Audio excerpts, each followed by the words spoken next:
ചൂട് കൂടുമ്പോൾ കുഞ്ഞുങ്ങൾക്ക് പാരസെറ്റമോൾ സിറപ്പ് കൊടുക്കാറുണ്ടോ? അങ്ങനെയാണെങ്കിൽ ഈ 3 കാര്യങ്ങൾ നിങ്ങൾ ശ്രദ്ധിക്കുക. ഒന്നാമത്തെ കാര്യം, പാരസെറ്റമോൾ ഡ്രോപ്സ് ആണ് തരുന്നതെന്നുണ്ടെങ്കിൽ ഡ്രോപ്സ് തന്നെ വാങ്ങിച്ചു കൊടുക്കാൻ ശ്രമിക്കുക. സിറപ്പ് ആണെങ്കിൽ സിറപ്പ് തന്നെ വാങ്ങിക്കൊടുക്കുക.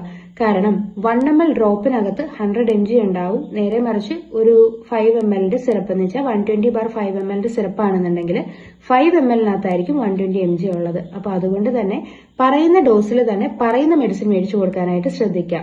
രണ്ടാമത്തെ കാര്യം, ഈ പാരസെറ്റമോള് സിറപ്പായിട്ടും കിട്ടാറുണ്ട്, സസ്പെൻഷൻ ആയിട്ടും കിട്ടാറുണ്ട്. സസ്പെൻഷൻ ആണെന്നുണ്ടെങ്കിൽ അതിൽ കോൺസെൻട്രേഷൻ കുറച്ച് കൂടുതലായിരിക്കും.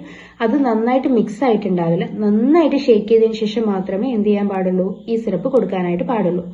മൂന്നാമത്തെ കാര്യം, പാരസെറ്റമോൾ എന്ന് പറയുന്നത് നമ്മൾ കുഞ്ഞുങ്ങൾക്ക് കൊടുക്കുന്നത് വെയിറ്റ് അനുസരിച്ചാണ്, ഒരിക്കലും ഏജ് അനുസരിച്ചല്ല. ചില മെഡിക്കേഷൻസ് നമ്മൾ 6 monthsന് മുമ്പ് ഇത്രയും കൊടുക്കാം, 6 monthsന് ശേഷം ഇത്രയും കൊടുക്കാം എന്നൊക്കെ ഉണ്ട്. പക്ഷെ പാരസെറ്റമോൾ അങ്ങനെയല്ല, നമ്മുടെ വെയിറ്റ് അനുസരിച്ചാണ് കൊടുക്കുന്നത്. കറക്റ്റ് ഡോസിൽ മാത്രം കുഞ്ഞുങ്ങൾക്ക് മെഡിക്കേഷൻ കൊടുക്കാൻ ശ്രദ്ധിക്കുക.